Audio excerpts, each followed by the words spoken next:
సంవత్సరాల తరబడి ఎన్ని మందులు వాడినా మీ మోకాల నొప్పులు తగ్గట్లేదా? ప్రాణ పెయిన్ క్లినిక్ లో అత్యాధునిక చికిత్స. ఎమ్మెల్సీ దువ్వాడ శ్రీనివాస్ అతని భార్య వాణి మధ్య వివాదం పీక్కు వెళ్ళింది. ఇద్దరి మధ్య హై వోల్టేజ్ డైలాగ్ వార్ నడుస్తుంది. ఈ క్రమంలో దువ్వాడ శ్రీనివాస్ కుటుంబ కథా చిత్రంలో మాధురి అనే క్యారెక్టర్ వెలుగులోకి వచ్చేసింది. దువ్వాడ ఇంట్లో దుమారంలో మాధురి పాత్ర చుట్టూ తిరుగుతున్నట్టు కనిపిస్తోంది.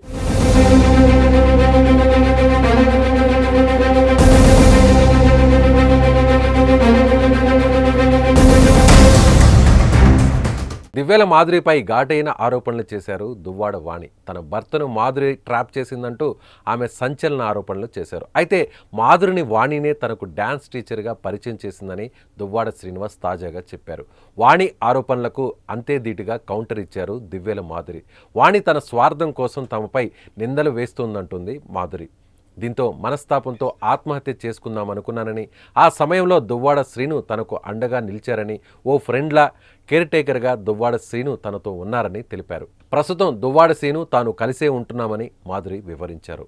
అయితే దువ్వాడ ఇంట్లో గొడవ జరుగుతున్న టైంలో ఈ వివాదంలో కీలకంగా ఉన్న మాధురి ఇన్స్టా రీల్స్ బయటకు వచ్చాయి. సినిమా సాంగ్స్కి డ్యాన్స్ చేస్తూ వీడియోస్ చేస్తుంటారు మాధురి. ఇప్పుడు అవి సోషల్ మీడియాలో తెగ వైరల్గా మారాయి.